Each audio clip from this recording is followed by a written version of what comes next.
The rain hammered against the restaurant's grimy windows like thousands of tiny fists demanding entry. I stood in the back kitchen of Giovanni's, my fingers pruned from dishwater, my back aching from 12 straight hours of bussing tables and scrubbing pans. The scent of garlic and burnt tomato sauce clung to my uniform. A faded black polo shirt 2 sizes too large, and pants that had seen better days 3 years ago. "Delivery." Marco's voice cut through the clatter of dishes. Table 7 called in. Penthouse suite at the Obsidian Tower. Big tip if you're fast.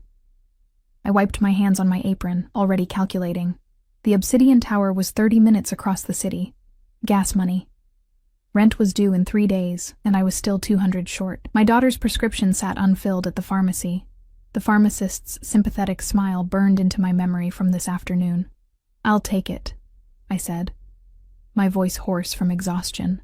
Marco's eyebrows lifted. "It's nearly midnight, Sarah. That neighborhood... I need the money." I didn't wait for his protests. I'd heard them all before. Single mother, dangerous city, a 24-year-old woman with no protection. But danger was relative when you'd already lost everything that mattered. The delivery bag was warm against my chest as I pushed through the back door into the alley. Rain soaked through my jacket immediately, cold rivulets running down my neck. My beat-up Honda sat beneath a broken streetlight, rust eating through the doorframe. I'd bought it for $800 6 months ago, the most expensive thing I owned besides my daughter's crib. The city streets glistened black, reflecting neon signs that advertised massage parlors and pawn shops. I drove with both hands gripped on the wheel, windshield wipers losing their battle against the downpour.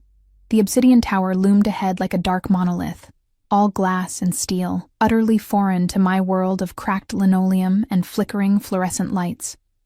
The parking garage attendant barely glanced at me, waving me toward the service entrance with disinterest. I grabbed the insulated bag and hurried toward the elevators, my sneakers squeaking against polished marble floors. Everything here gleamed.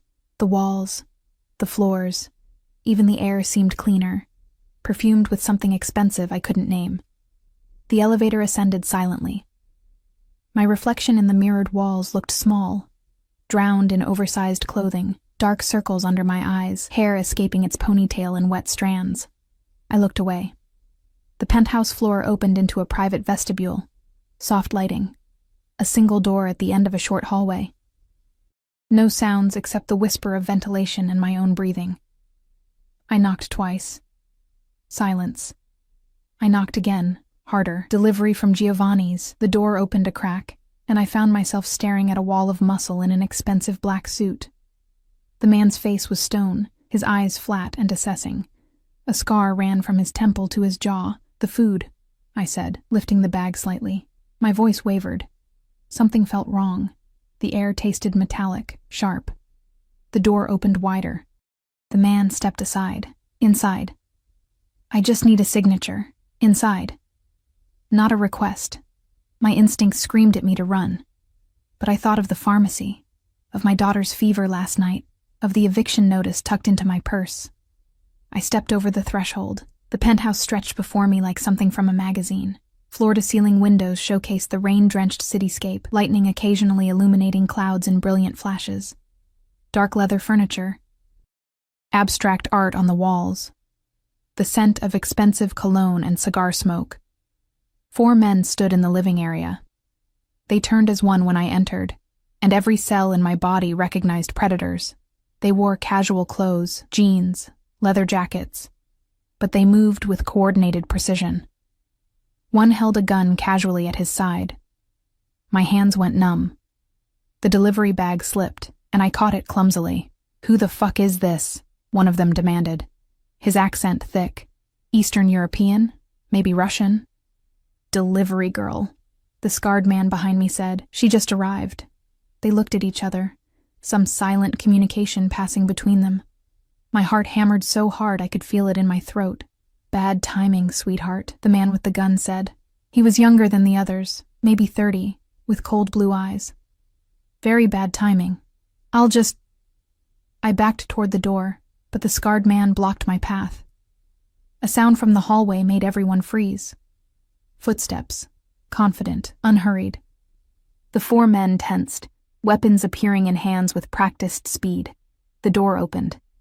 He entered like he owned not just the penthouse, but the entire building, the city, the very air. Tall, well over 6 feet, with broad shoulders beneath a charcoal suit that probably cost more than my yearly salary. Dark hair pushed back from a face that could have been carved from marble, all sharp angles and ruthless lines. 2 men flanked him, their suits equally expensive, their eyes constantly scanning. But it was his eyes that trapped me. Dark, almost black, they swept the room with the kind of cold assessment that made my breath catch. This was a man who calculated outcomes, who weighed lives like coins, who inspired fear without saying a word. Those eyes found me, and for a fraction of a second something flickered there. Surprise? Confusion? Then his gaze moved to the 4 intruders, and his expression became utterly empty.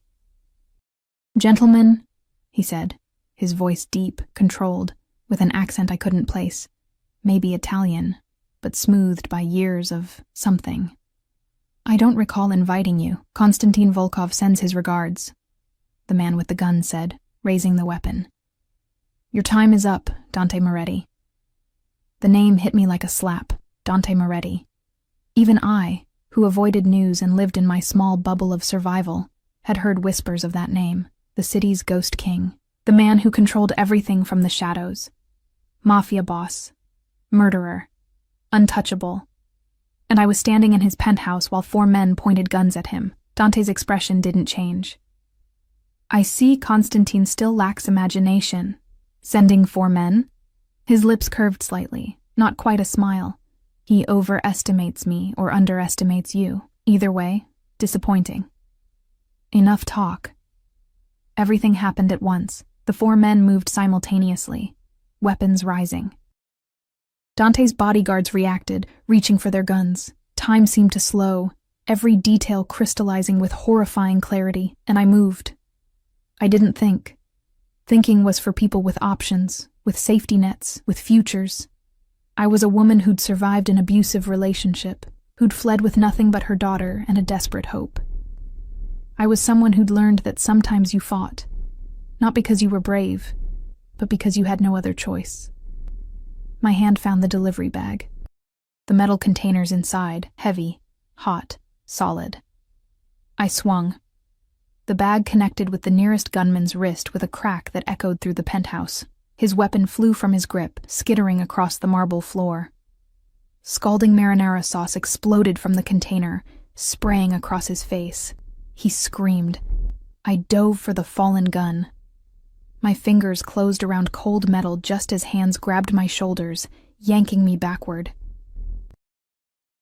I twisted, drove my elbow into soft tissue, a technique learned from 3 months of self-defense classes I'd taken after leaving my ex. The man grunted, his grip loosening.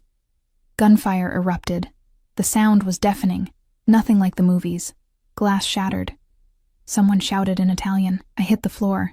The gun clutched against my chest, my ears ringing. A body fell beside me, one of the intruders, blood blooming across his shoulder. His eyes met mine, wide with shock and pain. Strong hands gripped my arm, pulling me behind the leather couch. I found myself pressed against solid muscle, surrounded by the scent of expensive cologne and gunpowder. Dante Moretti held me against him, one arm around my waist, his other hand holding his gun with steady precision. "Stay down," he commanded, his voice against my ear sending shivers down my spine despite the chaos. I couldn't have moved if I wanted to. His body was a wall of heat and controlled violence, his heartbeat steady against my back while mine tried to escape my chest. Through the gap beneath the couch, I watched polished shoes moving, heard grunts and the wet sound of fists hitting flesh. It was over in less than 2 minutes. When Dante finally released me, standing in one fluid motion, I remained on the floor, trembling. I looked up to find all 4 intruders subdued, 2 unconscious, one bleeding and groaning, one held at gunpoint by Dante's bodyguards. Dante straightened his suit jacket, barely disheveled. His eyes found me again, and this time they lingered, traveling from my face down to the gun still clutched in my white-knuckled grip. "An interesting delivery girl," he said softly, extending his hand. "Who taught you to move like that?" I stared at his hand. Manicured nails, a platinum watch that probably cost more than my car, a scar across his knuckles that spoke of violence. This was the hand of a man who'd killed, who ordered deaths over breakfast, who lived in a world I couldn't begin to understand. But I took it, because what choice did I have? His grip was firm, controlled, pulling me to my feet effortlessly. He didn't release my hand immediately. Instead, his thumb brushed across my knuckles, a gesture so gentle it seemed impossible from a man who just orchestrated a precision takedown of 4 armed attackers. "What's your name?" he asked. "Sarah." My voice came out barely above a whisper. "Sarah Mitchell. Sarah." He said it like he was tasting the syllables, memorizing them. "You just saved my life." I shook my head. "Your men would have been half a second too late." His eyes held mine, and I saw something dangerous there, something that made my stomach flip. That half second matters. In my world, it's everything. One of his bodyguards cleared his throat. "Boss, we need to clean this up. And her, she stays," Dante said, never looking away from me. "We have much to discuss, Sarah Mitchell." The way he said my name felt like a chain clicking into place. They moved with terrifying efficiency. Within minutes, the 4 attackers were gone, dragged to the service elevator by men who appeared from nowhere, all wearing the same expensive suits, the same cold expressions. No one spoke except in clipped Italian phrases I couldn't understand. Blood was cleaned from the marble floor with industrial precision. The shattered window was covered with plastic sheeting that appeared from some hidden storage. I stood frozen by the couch, still holding the gun, watching this choreography of criminal competence unfold around me. "Give me that before you hurt yourself." I turned to find Dante behind me, close enough that I could see the faint stubble along his jaw, smell the cedar and bergamot of his cologne mixed with cordite. He held out his hand for the weapon. I surrendered it, my fingers tingling as they left the cold metal. He checked the safety with practiced ease, then handed it to one of his men without looking. His attention remained fixed on me with an intensity that made my skin prickle. "Sit. You're shaking." I was. My knees felt like water, adrenaline crashing through my system in waves. I sank onto the leather couch, and he sat across from me in a matching armchair, leaning back with the casual confidence of a man utterly in control. "Wine?" he offered. "I don't drink." The lie came automatically. I couldn't afford to drink, couldn't afford to lose even a moment of alertness when I had a 3-year-old daughter depending on me. His lips quirked. "Smart. I appreciate that." He gestured to one of his men. "Water. And something to eat that isn't covering the floor." The man disappeared silently. We sat in silence for a moment. Outside, lightning illuminated the city in brilliant flashes, rain continuing its relentless assault on the windows. I became acutely aware of how I must look. Soaked uniform, disheveled hair, smelling like restaurant grease and fear sweat. "Where did you learn to fight?" Dante asked finally. "I took a self-defense class, 3 months, twice a week." I twisted my hands in my lap. "At the community center. It was free." "And you remembered enough to disarm a professional killer in a crisis situation?" He tilted his head slightly, studying me like I was a puzzle. "Impressive. I have a good memory for things that might keep me alive." Something shifted in his expression. Recognition, perhaps. Understanding. "You've been in danger before." It wasn't a question, but I answered anyway. "My ex-boyfriend. I left 2 years ago. Took my daughter and ran." "And he let you go?" I met his eyes. "He didn't have a choice. I made sure of it." For the first time, Dante smiled. A real smile that transformed his face from intimidating to devastating. "I believe you did." The bodyguard returned with bottled water and a tray of food from somewhere. Fresh bread, cheese, fruit that looked like it cost more per pound than my hourly wage. My stomach growled traitorously. "Eat," Dante commanded softly. "You've earned it." I wanted to refuse, wanted to maintain some dignity, but I hadn't eaten since my lunch break 8 hours ago. I took the water first, then a piece of bread, trying not to devour it like the starving woman I was. Dante watched me eat with that same unsettling focus. Finally, he leaned forward, elbows on his knees. I need to know everything about you, Sarah. Where you live. Where you work. Who knows you were making this delivery? Cold dread settled in my stomach. Why? Because Konstantin Volkov sent those men. When they don't report back, he'll investigate. He'll find the delivery order, trace it to you. His voice remained calm, matter of fact, like he was discussing the weather. He'll assume you're connected to me, and he'll come for you. The bread turned to ash in my mouth. I'm nobody. I just deliver food. I have a daughter, which is precisely why you need my protection. He stood, moving to the window, his silhouette backlit by city lights. Konstantin doesn't care about innocence. To him, you're a witness, a liability.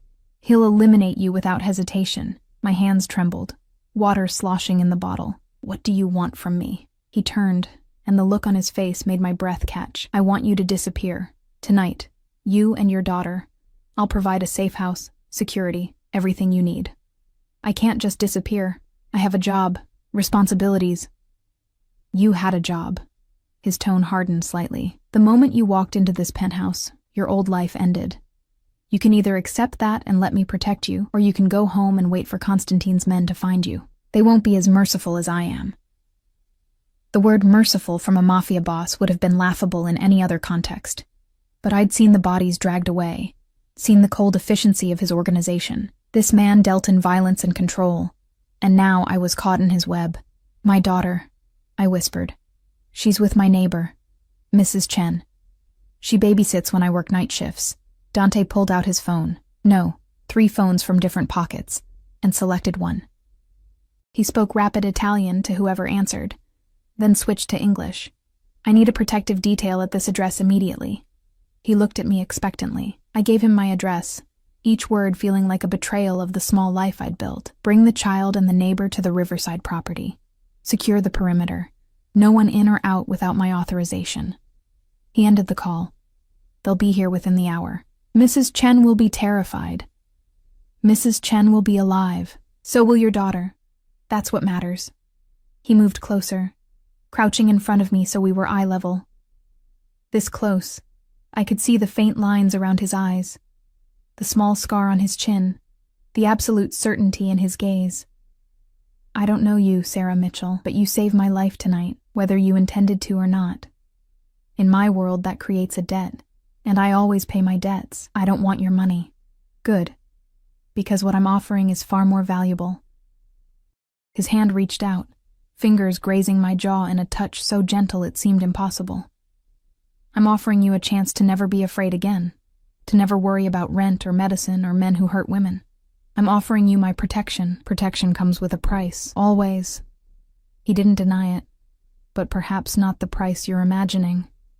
Before I could ask what he meant, one of his men appeared in the doorway.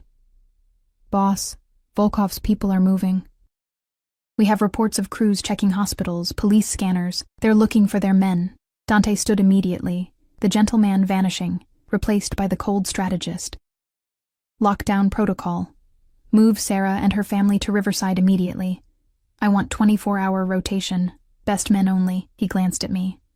Gather your things. Whatever you came with. I came with a delivery bag covered in marinara sauce. His lips twitched. Then you're traveling light. Matteo will take you to collect your daughter. I'll meet you at the safe house. You're not coming with us? I have business to attend to. The way he said business made ice crawl down my spine. Konstantin made a move tonight. I need to respond appropriately. I stood on shaking legs. The bodyguard, Matteo apparently, waited by the door, his expression neutral. This was happening too fast, too much. 12 hours ago, my biggest concern was making rent. Now I was being swept into a world of violence and power I'd only seen in movies. Sarah. Dante's voice stopped me at the door. I turned to find him watching me with that intense focus that made me feel simultaneously exposed and protected. Trust me. Just for tonight. Tomorrow, we'll discuss the details. But tonight, trust that I will keep you and your daughter safe. I wanted to argue, to demand answers, to run. But I thought of Lily, my baby girl with her father's eyes and my stubborn chin. I thought of the eviction notice, The unpaid bills, the constant grinding fear that had been my companion for 2 years. And I thought of the calm certainty in Dante Moretti's voice when he promised protection. "Okay," I whispered. "Just for tonight." The ride to my apartment was silent except for the rain drumming on the roof of the black SUV. Mateo drove with professional efficiency. Another guard in the passenger seat. Both men constantly scanning our surroundings. The vehicle was luxurious, leather seats, tinted windows, a smoothness that made my Honda feel like a tin can on wheels. My apartment building looked shabbier than usual in the SUV's headlights. Cracked concrete steps, graffiti on the walls, a broken security door that never locked. Mateo parked directly in front, and both men exited first, checking the area before opening my door. "Third floor, apartment 3C, I said. They flanked me as we climbed the stairs, their presence both comforting and surreal. Mrs. Chen's door opened before I could knock, and I found myself looking at my elderly neighbor's terrified face. "Sarah, what's happening?" "These men came, said I had to pack Lily's things, that we had to go." "It's okay, Mrs. Chen. It's safe. I promise." I pushed past her into the small apartment, nearly identical to mine. Lily was asleep on the couch, her tiny body curled around her favorite stuffed rabbit, dark curls spread across the pillow. My heart clenched. She looked so small, so innocent, so utterly unaware that her mother had just dragged her into a nightmare. "We need to move," Mateo said quietly from the doorway. Now, I gathered Lily carefully, and she stirred, blinking sleepy eyes at me. "Mama?" "Shh, baby. We're going on an adventure. Go back to sleep." She tucked her face against my neck trustingly, already drifting off again. Mrs. Chen gathered the diaper bag and Lily's favorite blanket with shaking hands. "What about my apartment?" I asked Mateo. "My things.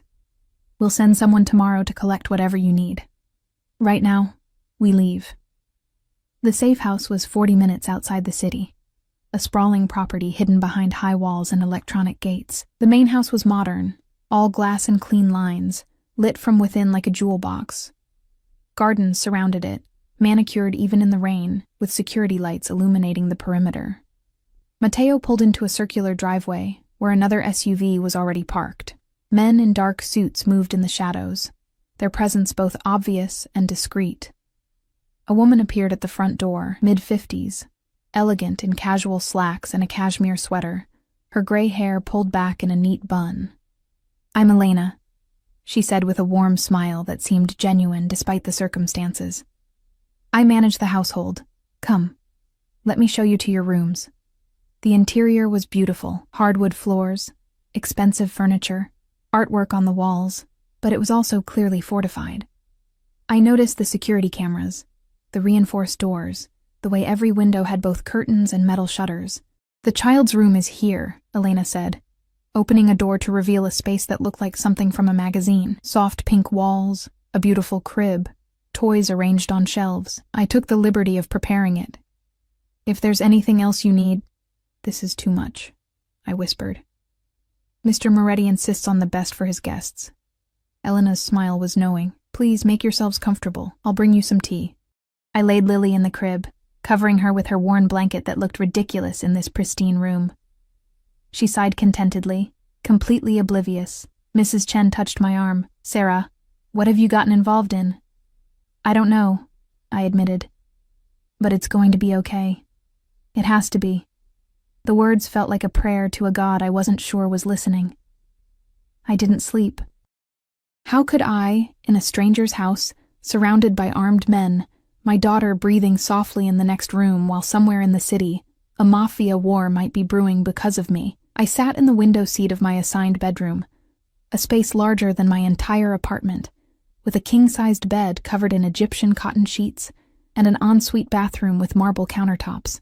Through the rain-streaked glass, I watched shadows move across the grounds. Guards. Dante's men, protecting us from threats I couldn't see but knew were real. Around 3 a.m, headlights swept across the driveway. A black car, sleeker, more expensive than the SUVs, pulled up to the entrance. Even from the second floor, I recognized the figure that emerged. Dante Moretti, arriving like he owned the night itself. My heart rate kicked up traitorously. I told myself it was fear, residual adrenaline, anything but the truth, that something about this dangerous man called to something equally dangerous in me. I heard him enter the house, heard the low murmur of Italian as he spoke with his men, then footsteps on the stairs, moving with purpose. A soft knock on my door. I crossed the room, hesitated with my hand on the handle. Yes? It's Dante. May I come in? I opened the door to find him standing in the hallway, jacket gone, shirt sleeves rolled up to reveal forearms corded with muscle and marked with scars. He looked tired, I realized. The perfect facade showed cracks, tension around his eyes, a tightness to his jaw. Did I wake you? He asked. I wasn't sleeping. No, I didn't think you would be. He glanced past me into the room. May I? I stepped aside, acutely aware of my borrowed pajamas, soft cotton that Elena had provided, far nicer than anything I owned. Dante entered, his presence immediately making the large room feel smaller, the air thicker. Is Lily settled? He asked. The fact that he remembered my daughter's name shouldn't have surprised me, but it did. She's sleeping. She doesn't know anything's wrong. Good. Let's keep it that way. He moved to the window where I'd been sitting, looking out at his domain. Constantine's men are all dead or scattered. The ones who survived tonight won't talk. I've sent word through channels that there will be consequences if he targets civilians connected to this incident. Will that stop him? No. His honesty was brutal. But it will make him cautious, buy us time. Time for what? He turned, and the look in his eyes made my breath catch. To figure out what to do with you, Sarah Mitchell. The way he said my name, like it was something precious, something to be savored, sent heat curling through my stomach. I wrapped my arms around myself defensively. You could just let me go, pretend tonight never happened, could I? He moved closer, each step deliberate. Even if I wanted to, which I don't, it's too late. Constantine knows someone interfered. He'll hunt until he finds answers. And you. He stopped a foot away, close enough that I had to tilt my head back to meet his eyes. You're too memorable to hide. I'm nobody. A delivery driver. You're a woman who disarmed a trained killer with a bag of pasta. His lips curved slightly. You're a survivor who escaped an abuser and built a life from nothing. You're a mother who works herself to exhaustion to provide for her child. His hand rose, fingers grazing my cheek so gently I barely felt it. You are many things, Sarah, but nobody isn't one of them. I should have stepped back. Should have put distance between myself and this man who dealt in death, who controlled an empire built on violence and fear. But I stood frozen, caught by the intensity in his gaze, by the strange gentleness in his touch. What do you want from me? I whispered. Right now? I want you to sleep, to feel safe. Tomorrow we'll talk about the rest. The rest of what? His thumb traced my jawline, and I shivered. The rest of your life. Because whether you like it or not, you're under my protection now. That means you're mine to keep safe. The possessiveness in his voice should have terrified me. Instead, it kindled something warm and dangerous in my chest. I'm not property. No, he agreed. You're far more valuable than that. Before I could process that statement, he stepped back, the spell breaking. Sleep, Sarah. I'll have breakfast sent up. Tomorrow, we discuss your options. He was at the door when I found my voice. Dante? He paused, looking back. Thank you. For protecting Lily. Whatever else happens. Thank you for that. Something softened in his expression. I would never let harm come to a child, especially not yours. He hesitated, then added, My mother died when I was Lily's age. I know what it is to be vulnerable in a dangerous world. I won't let that happen to her. Then he was gone, the door clicking shut behind him, leaving me alone with the revelation that the infamous Dante Moretti had just shown me a glimpse of the human beneath the monster. Morning came with weak sunlight filtering through clouds. I woke with a start, disoriented by the unfamiliar room, before memory crashed back. Mafia, gunfight, Dante. Lily's voice drifted from the next room, happy babbling punctuated by Mrs. Chen's gentle responses. I found them in the nursery. my daughter playing with toys that must have appeared overnight, looking utterly content. "Mama!" She toddled over, arms raised, and I swept her up, breathing in her baby shampoo scent like it could anchor me to sanity. "Someone brought breakfast," Mrs. Chen said, gesturing to a rolling cart laden with food. Fresh fruit, pastries, eggs, bacon, enough to feed a family for a week. "Sarah, this is insane. We can't stay here. We don't have a choice." "There's always a choice." Before I could respond, Elena appeared in the doorway. "Good morning. I hope you slept well. Mr. Moretti would like to see you in his study when you're ready. I'll watch the little one." My stomach clenched. "Now?" "Whenever you're comfortable. He's been in meetings all morning, but he asked me to fetch you when you woke." Elena smiled at Lily. "And this angel is welcome to play in the garden. We have a wonderful play area." I looked at Mrs. Chen, who nodded reluctantly. "Go. I'll stay with her." 20 minutes later, showered and dressed in clothes that had mysteriously appeared in my closet, designer jeans that fit perfectly, a soft sweater in deep blue, I followed Elena through the house. In daylight, I could see more details. The security measures disguised as decor, the way every room had multiple exits, the expensive art that probably cost more than I'd earn in a lifetime. The study was all dark wood and leather, bookshelves lining the walls, a massive desk dominating one end. Dante stood by the window, phone to his ear, speaking rapid Italian. He wore charcoal slacks and a white shirt, sleeves rolled up, looking both relaxed and utterly in command. He ended the call when he saw me, setting the phone aside. "Sarah, come in." I entered cautiously, hyper-aware of the door closing behind me, sealing us in together. "You wanted to see me?" "I wanted to talk about your situation." "Please, sit." He gestured to a leather armchair facing the desk. I sat, and he moved to lean against the desk, close enough that I could see the dark stubble along his jaw, smell his cologne, something cedar and spice that made my pulse quicken. "I've had my people investigate your background," he said without preamble. Anger flared. "You had no right. I had every right. You're under my protection. That means I need to know everything." His tone brooked no argument. "Your ex-boyfriend, Marcus Reeves. He's been looking for you." Ice flooded my veins. "What?" "He filed a custody claim 6 months ago. Says you kidnapped his daughter, that he wants her back." Dante's expression was unreadable. "Of course the claim is fraudulent. Lily isn't his biological child." My hands clenched in my lap. "How do you—" "I had a DNA analysis run from the hospital records when she was born. Her father is—" He consulted a paper on his desk. "Daniel Chen, Mrs. Chen's nephew, currently serving 8 years for armed robbery." The room spun. I'd never told anyone about Danny, my brief, stupid relationship with a man who'd seemed kind, until I'd discovered what he really did for a living. I'd fled before he was arrested, before he could drag me into his world, and now I'd stumbled into an even darker one. "Marcus doesn't know she's not his," I whispered. "He thinks. He believes he owns you both." Dante's voice hardened. "He's been tracking you through social services, staying just within legal boundaries, until you disappeared last night. Oh God. He filed a missing persons report this morning, claimed you might be in danger, that he's worried for his daughter's safety." Dante's smile was cold, clever. "If the police find you here, it becomes complicated. So what do I do?" He moved then, crouching in front of my chair the way he had last night, forcing me to meet his eyes. "You let me handle it. Marcus Reeves is a problem I can solve very easily." The implication hung heavy in the air. "You mean kill him, if necessary?" No hesitation. Though I prefer cleaner solutions when children are involved. Perhaps he simply disappears, moves across the country, starts a new life, forgets he ever knew you. You can't just...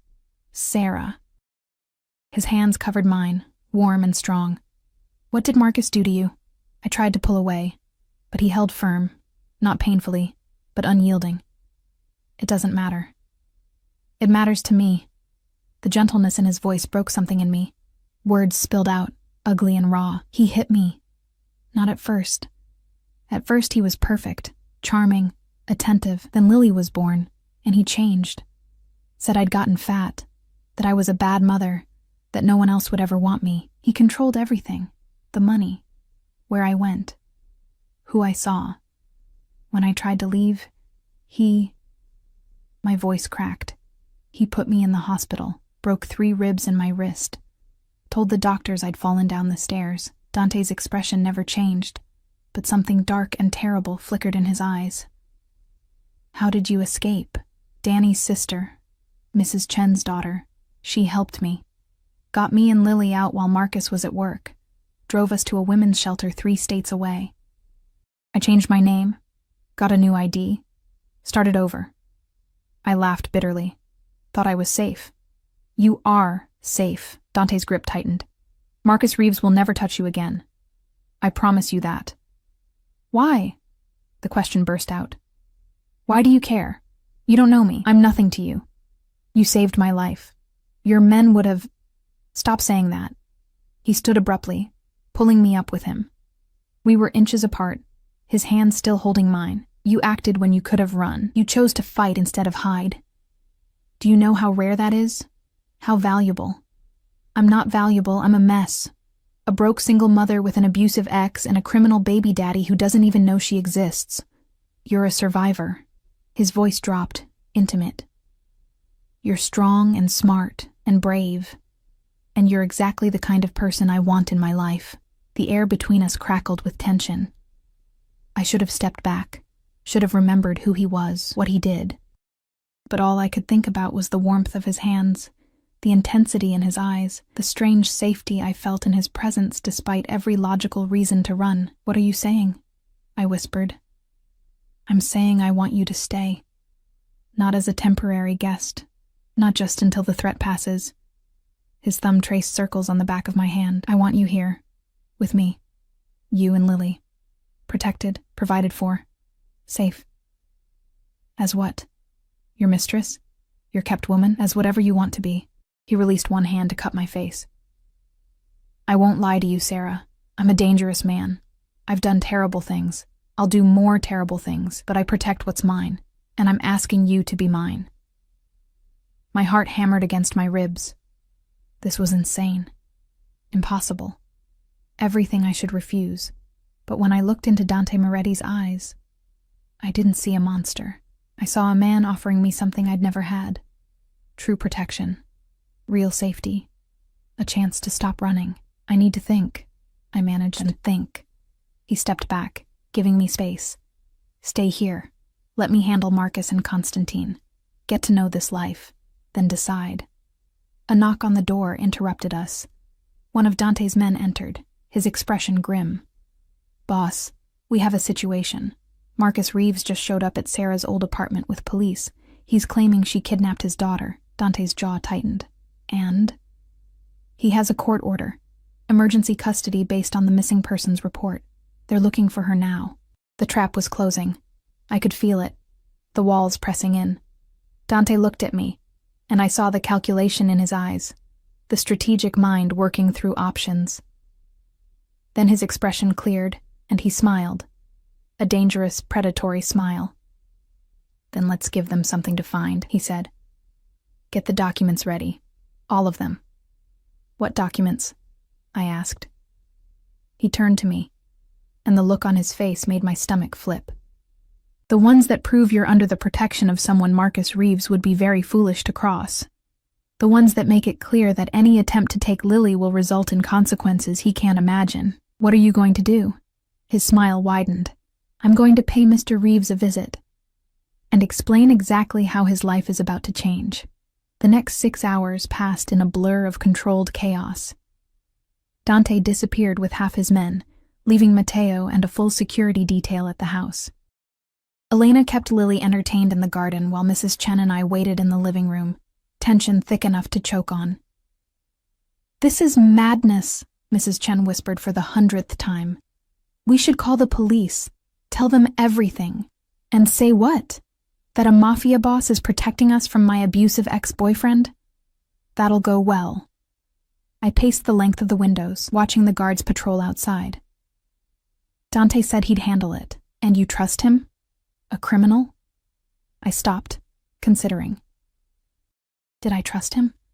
This man I'd known less than 24 hours, who killed people as casually as I delivered food, who controlled an empire of violence I couldn't begin to understand. But I remembered the gentleness in his touch, the fury in his eyes when I had told him about Marcus, the way he'd promised to keep Lily safe. And I remembered something else, the absolute certainty in his voice when he gave orders, the unwavering confidence of a man who always got what he wanted. I trust that he doesn't make promises he can't keep, I said finally. The sound of cars in the driveway made us both jump. Through the window, I watched the black SUVs pull up, Dante emerging from the lead vehicle with that same unhurried grace. He was alone. No Marcus, no police, no sign of the confrontation I'd been dreading. He entered the house, and I met him in the foyer, my heart in my throat. What happened? It's handled. He pulled off his jacket, handed it to Elena without looking. Marcus Reeves has withdrawn his custody claim and missing persons report. He's also signed a legal document relinquishing all claims to Lily, now and forever. I stared at him. How? What did you... I made him understand the situation. Dante's smile was cold. He was very cooperative once he realized the alternative. You didn't kill him. I told you. I prefer cleaner solutions when children are involved. He moved closer, and I caught the scent of smoke on his clothes, something acrid that made my stomach turn. Though I did ensure he understands the consequences of ever approaching you again. He's currently on a flight to Seattle with a new job, and a very strong incentive to stay there. You can't just... I can. I did. His hand cupped my face, thumb brushing my cheekbone. You're safe now, Sarah. Truly safe. Marcus is gone. Constantine has been neutralized. You can breathe. The relief that crashed through me was so intense my knees buckled. Dante caught me, pulling me against his chest, and I let myself collapse into his strength. For the first time in 2 years, I wasn't looking over my shoulder, wasn't calculating escape routes, wasn't terrified that every knock on the door might be Marcus coming to finish what he'd started. Thank you, I whispered against his shirt, feeling his heartbeat steady beneath my cheek. His arms tightened around me. You don't need to thank me for protecting what's mine. There was that possessiveness again, that casual claim of ownership. I should have resented it, should have pulled away. But instead I burrowed closer, letting myself be held by this dangerous man who'd somehow become my salvation. Mr. Moretti? Elena's voice broke the moment. The items you requested have arrived. Dante released me slowly, reluctantly. Bring them to the study. Sarah, come with me. I followed him back to the familiar room, now with afternoon sunlight streaming through the windows.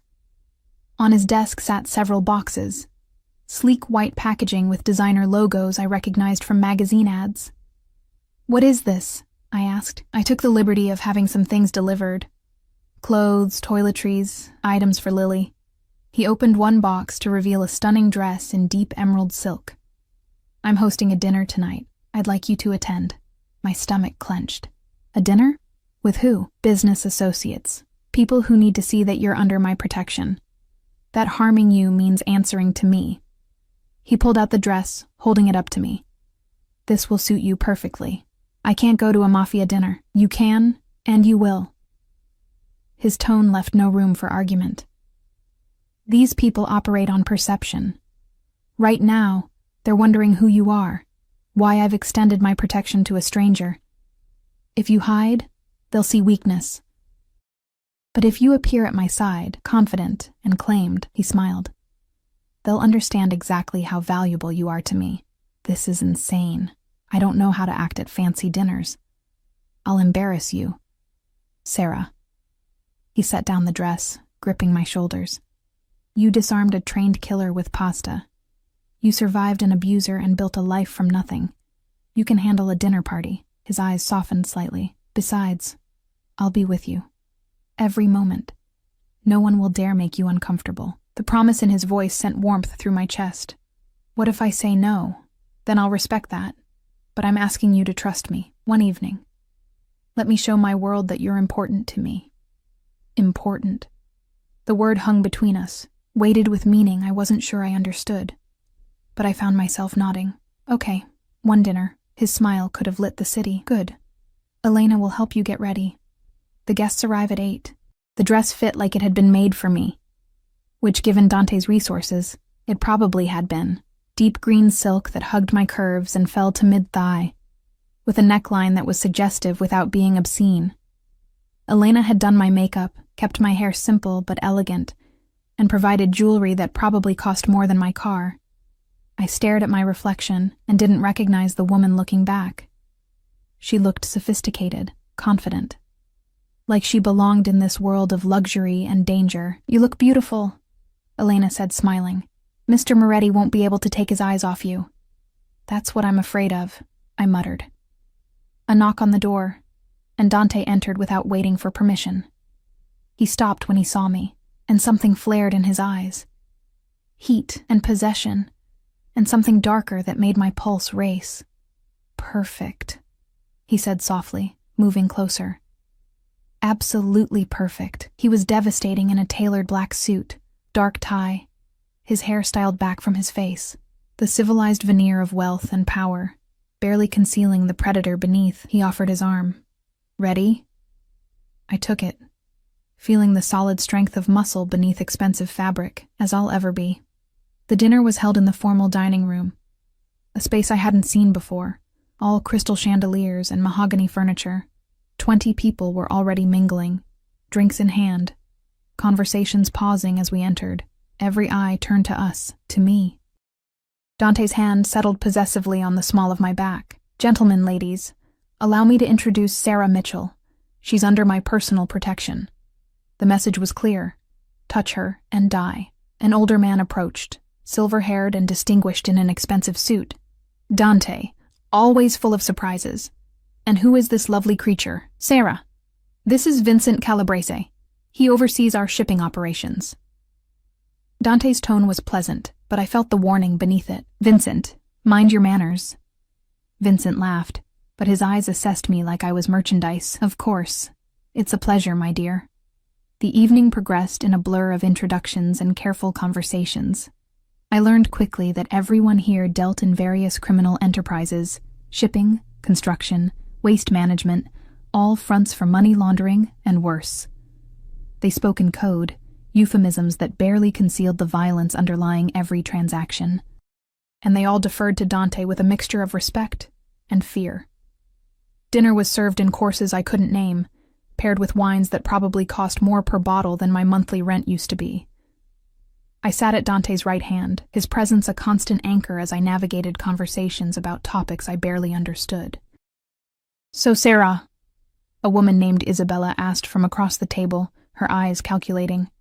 How did you and Dante meet? The table quieted, everyone pretending not to listen while hanging on every word. I met Dante's eyes, saw the slight nod. Tell the truth. I was delivering food to his penthouse, I said evenly. 4 men tried to kill him. I stopped one of them. Silence. Then Vincent laughed, a genuine sound. She disarmed one of Volkov's men? With what? A bag of chicken parmigiana, Dante said, his lips quirking. It was quite impressive. The table erupted in laughter, the tension breaking. Isabella's expression shifted from calculation to something like respect. Resourceful. I like her. So do I, Dante said softly, his hand finding mine under the table, fingers interlacing. The gesture was intimate, possessive, and utterly deliberate. Everyone saw it. Everyone understood. Dante Moretti was claiming me. After dinner, guests moved to a smoking room for cigars and whiskey. Dante excused us, leading me out to a terrace that overlooked the gardens. The night air was cool, stars visible beyond the city lights. You did beautifully, he said, turning me to face him. They respect you now. That makes you safer. Safer in a world I never wanted to be part of. But you are part of it now. His hand settled on my waist, pulling me closer. The question is whether you'll embrace it or fight it. I looked up at him. This dangerous man who'd upended my life in less than 2 days. What do you want from me, Dante? Really? I want you to stay. I want to wake up knowing you're here, safe, protected. I want to give Lily everything she deserves. The best schools, the best life. His thumb traced my jaw. I want you in my bed. in my life, in my world. Completely. My breath caught. You barely know me. I know enough. I know you're brave and strong and loyal. I know you fight for what matters. I know you make me feel... He paused, searching for words. I've spent 20 years building an empire, eliminating threats, taking what I want. Nothing has ever challenged me, until a delivery girl with a bag of pasta brought me to my knees. I didn't. You did. His forehead touched mine. You saved my life, and now I can't imagine it without you in it. Tell me you feel it too, this connection. I did feel it. This impossible pull toward a man I should fear, this sense of safety in the arms of someone who dealt in violence. It was insane, reckless, and undeniable. I feel it, I whispered, but I'm scared. Good, fear keeps you alive, but don't fear me. His lips brushed mine, feather-light. I would never hurt you, Sarah. I would burn the world before I let anyone touch you. Then he kissed me properly, and the world narrowed to the heat of his mouth, the strength of his arms, the way he held me like I was precious and dangerous all at once. I kissed him back, pouring 2 years of loneliness and fear into the embrace, letting myself fall into this impossible thing between us. When we broke apart, both breathing hard, his eyes were dark with want. Stay with me tonight. Not in the guest room. In my bed. Let me show you how thoroughly I intend to claim you. Every reasonable part of my brain screamed warnings, but the part that had fought Marcus, that had disarmed a killer, that had survived against impossible odds, that part knew the truth. I was already his. Had been since the moment he'd looked at me with those dark eyes and promised protection. Yes, I breathed. His smile was triumphant and tender all at once. He swept me into his arms like I weighed nothing. And I laughed, actually laughed, as he carried me back through the house, ignoring the knowing looks from his departing guests. His bedroom was masculine and luxurious. Dark colors, expensive furniture, a bed large enough for 4 people. He set me down gently, then just looked at me, drinking in the sight. "You're sure?" he asked, giving me one last chance to run. I reached for his tie, loosening it with trembling fingers. "I'm sure." He caught my hands, bringing them to his lips. "Then let me worship you the way you deserve." And he did. For hours, he took me apart with gentle hands and wicked mouth, showing me pleasure I'd never imagined, making me cry out his name until my voice went hoarse. He was demanding but patient, possessive but careful, learning every sound I made, every place that made me gasp. When he finally entered me, our eyes locked, and I saw past the dangerous crime lord to the man beneath, scarred and lonely and desperate for connection just like me. "Mine," he growled as we moved together. "Say it, Sarah. Say you're mine." "Yours," I gasped, meaning it with every fiber of my being. "I'm yours." We fell apart together, and in that moment, I knew there was no going back. I'd crossed a line I couldn't uncross, given myself to a man who would never let me go, and I didn't want him to. Afterward, he held me against his chest, his heartbeat steady beneath my ear. "I meant what I said," he murmured into my hair. "You and Lily are under my protection. Permanently. I'll give you everything. A home, security, a life without fear. What about love?" The question slipped out before I could stop it. He tilted my face up, and the look in his eyes stole my breath. "I've killed men for looking at me wrong. I've built an empire on blood and fear. I don't know if I'm capable of love the way normal people are." He kissed me softly. "But what I feel for you terrifies me more than any enemy ever has. If that's not love, it's close enough." Tears pricked my eyes. "I don't know what I'm doing. I don't know how to be with someone like you." "Then we'll figure it out together." He pulled the covers over us, tucking me against his side. "Sleep, amore mio. Tomorrow we start our life. Tonight just let me hold you." I closed my eyes, safe in the arms of the most dangerous man I'd ever met, and for the first time in years, I slept without nightmares. 3 months later, I stood in the nursery watching Lily play with her new toys, a collection that had grown exponentially since moving into Dante's main residence in the city. The penthouse where we'd first met had been abandoned after that night. Too many bad memories. Instead, we lived in a historic brownstone in the most exclusive neighborhood, protected by state-of-the-art security and round-the-clock guards. My daughter had adapted with the resilience only children possess. To her, the men in suits were Mama's friends. The lavish house was just home, and Dante was simply Tay-Tay, her toddler approximation of his name that made the fearsome Mafia boss melt every single time. I heard him now, his footsteps on the stairs, the low murmur as he spoke Italian into one of his phones. Business never stopped for Dante Moretti, but he'd made adjustments. Dinners with us every night unless absolutely unavoidable. Mornings with Lily before she went to her new preschool. The best in the city, naturally. And nights. Nights were ours. He appeared in the doorway, ending his call, his expression softening when he saw us. "How are my girls?" Lily squealed and ran to him. He scooped her up effortlessly, and my heart clenched at the sight of this dangerous man cradling my daughter with such careful gentleness. "Tay-Tay, look." She showed him a stuffed elephant he'd bought her last week. "Very beautiful, Piccola, just like your mama." His eyes found mine over her dark curls, heat and affection mixing in that look. 3 months, and I still wasn't used to the intensity of his attention, the way he looked at me like I was the most valuable thing in his world. "She needs a nap," I said, moving to take her. "I'll put her down." He carried Lily to her crib, sitting beside it and telling her a story in soft Italian until her eyes drifted closed. When he rejoined me in the hallway, he pulled me against him immediately, his hands settling possessively on my waist. "We need to talk." My stomach clenched. Those words never meant anything good. "About what?" "Come to my study." I followed him downstairs, noting the tension in his shoulders, the tight set of his jaw. Whatever this was, it was serious. In the study, he poured himself a whiskey, unusual for him during the day, and leaned against his desk. "I received word this morning. Daniel Chen is being released early. Good behavior." The room tilted. "Danny? Lily's father?" "Yes." Dante's expression was unreadable. "He'll be out in 2 weeks. And Sarah, he knows about Lily." Ice flooded my veins. "How?" "His aunt." Mrs. Chen felt guilty keeping the secret. She wrote to him 6 months ago, told him he had a daughter. Dante's voice was carefully neutral. "He's been fighting for early release ever since. His lawyer filed for custody rights." I sank into a chair, the implications crashing over me. "He can't, he's a criminal." "So am I." Dante's smile was bitter. "The difference is, I've never been caught. Daniel Chen served his time. In the eyes of the law, he has parental rights." "No." The word came out fierce, protective.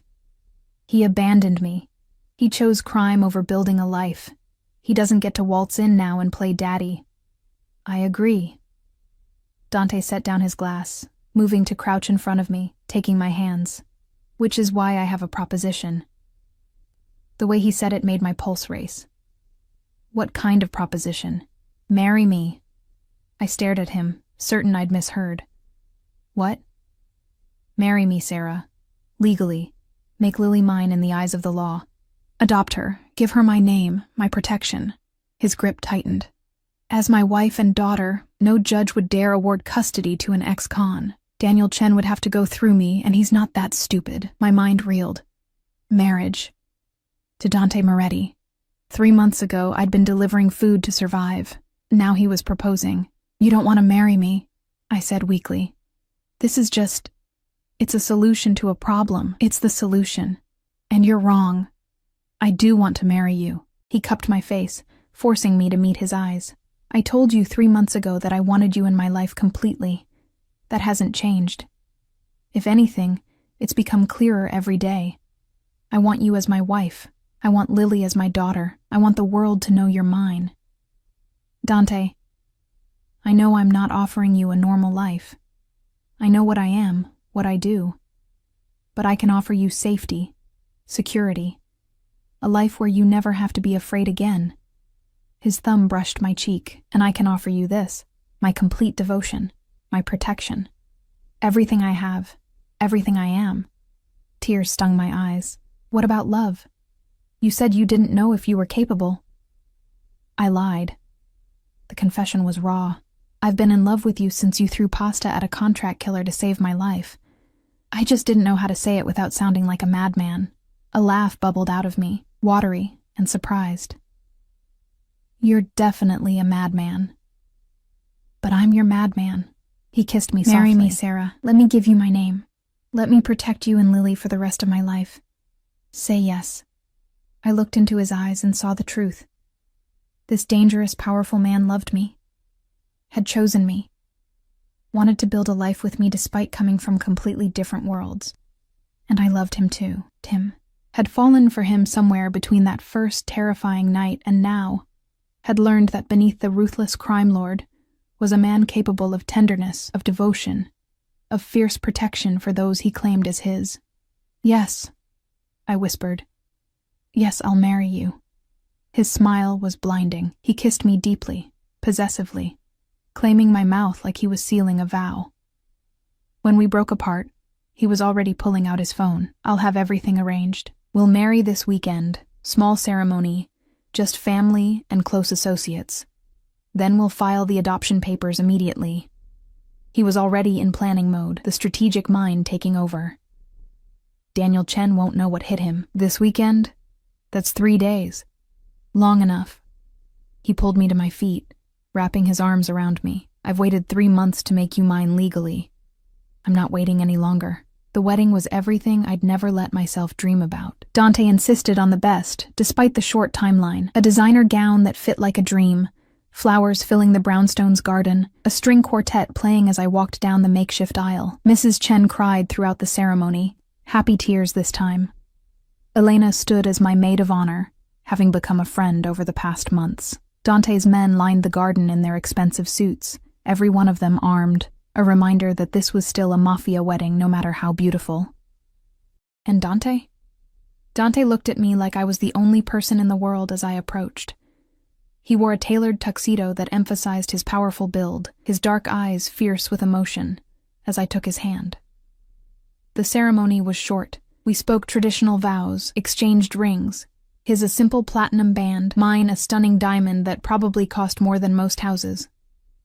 When the officiant pronounced us husband and wife, Dante kissed me with an intensity that drew catcalls from his men and made me blush. Mine, he murmured against my lips. Finally, completely mine. Yours, I agreed, meaning it with every fiber of my being. The reception was lavish despite the small guest list. Lily, dressed in a tiny flower girl dress, charmed everyone, especially Dante. I watched him dance with her, this fearsome crime lord reduced to putty by a 3-year-old's giggle, and felt my heart overflow. You did good, Mrs. Chen said, appearing at my elbow. He loves you, really loves you. I know. I watched Dante spin Lily, her delighted laughter ringing out. I love him too. Is that crazy? Love is always a little crazy. She squeezed my hand. But this is right. I feel it in my bones. Later, after the guests had left, and Lily was asleep upstairs, Dante carried me to our bedroom, the master suite in the brownstone that had become our sanctuary. He set me down gently, then just looked at me in my wedding dress. Do you know, he said softly, that I never thought I'd have this? A wife, a family, a reason to come home beyond business. He started undoing the buttons of my dress, slow and deliberate. You've given me everything, Sarah Moretti. The new name sent shivers through me. You've given me everything too, safety, security, a life I never dreamed possible. I'm just getting started. The dress pooled at my feet, and he lifted me onto the bed. I intend to spend the rest of my life giving you everything you deserve. He made love to me slowly, reverently, like I was something precious, and in his arms, I felt it. The complete safety, the absolute certainty that this man would move heaven and earth to protect me and Lily. Afterward, tangled in expensive sheets, his hand tracing lazy patterns on my skin, he said, "The adoption papers will be filed Monday. Within a month, Lily will legally be mine." What about Daniel? He'll receive notification that Lily has been adopted by her stepfather. He can contest it if he wants, but no judge will side with him. Not against me. His voice hardened. And I've made it very clear through appropriate channels that any attempt to contact you or Lily will have severe consequences. You threatened him. I promised him. Dante's smile was cold. There's a difference. Threats are possibilities. Promises are certainties. I should have been disturbed by the casual way he discussed ruining a man's life. But Daniel Chen had abandoned me pregnant and alone, had chosen crime over responsibility. He didn't get to claim fatherhood now that the hard work was done. Thank you, I said softly. For protecting her. For protecting us. Always. He pulled me closer, his heartbeat steady beneath my ear. You're my family now, amore mio, both of you. And I protect what's mine. 2 weeks later, I sat in a lawyer's office while Daniel Chen signed away his parental rights. Dante had made him an offer, a clean record, a job in another state, and a substantial sum of money in exchange for voluntary termination of rights. The alternative, delivered by Matteo in a private conversation, had been far less pleasant. Daniel took the deal. I watched him sign the papers, this man I'd once thought I loved, now a stranger with hard eyes and prison tattoos. He looked at me once, started to say something, then seemed to think better of it when he noticed Dante beside me, perfectly still and utterly menacing. It's done, the lawyer said, collecting the signed documents. Congratulations, Mr. and Mrs. Moretti. Lily is officially your daughter. Outside, Dante helped me into the car, a new SUV, armored and bulletproof, because he took no chances with our safety. How do you feel? He asked. Free. I turned to him, taking his hand. Completely free. Marcus is gone. Daniel is gone. It's just us now. Our family. His smile was genuine, warm, so different from the cold mask he showed the world. Our family, he repeated, like the words were precious. I liked the sound of that. At home, we picked up Lily from preschool together. She ran to us, chattering about her day, completely oblivious to the legal machinations that had just secured her future. Dante swept her up, and she wrapped her arms around his neck with complete trust. Dada, she said, the new word she'd started using last week. Dante's eyes met mine over her head, and I saw them glisten with moisture he'd never admit to. Yes, Piccola. Dada's here. Always. That night, after Lily was asleep, I found Dante in his study going over business documents. I wrapped my arms around him from behind, resting my cheek against his back. Thank you, I said, for everything, for saving us, for loving us. He turned, pulling me into his lap. You saved me first, remember? A delivery girl with a bag of pasta and more courage than an army. He kissed me softly. I was existing before you, Sarah, surviving. Building an empire but living in a tomb. You brought me back to life. We brought each other back, I corrected. Yes. His arms tightened around me, and now we build something new, together. A family. A future, something beyond the violence and fear. Can you really leave that world behind? No, he said honestly. I am who I am, but I can ensure it never touches you or Lily. I can create a sanctuary where you're both safe, loved, protected, where Lily grows up knowing security and affection instead of fear. His hand cupped my face. I can give you both everything I never had. I thought of that first night, standing in a penthouse holding a delivery bag while gunfire erupted around me. I thought of the terror, the adrenaline, the moment I'd made a choice that changed everything. And I thought of now, married to the most dangerous man in the city, mother to a little girl who'd never know poverty or fear, living in luxury I'd never imagined. It was insane, impossible, everything I should never have wanted. And it was perfect. I love you, I said, the words coming easily now. My dangerous, impossible, wonderful husband. I love you, amore mio. He stood, carrying me toward the stairs. Now let me show you exactly how much. As he carried me to our bedroom, past the security monitors and armed guards, past the evidence of his dangerous world, I felt nothing but complete certainty. This was my life now, our life. I'd walked into danger armed with nothing but pasta and desperation, and walked out with everything. A family, a future, a love so fierce it could survive anything.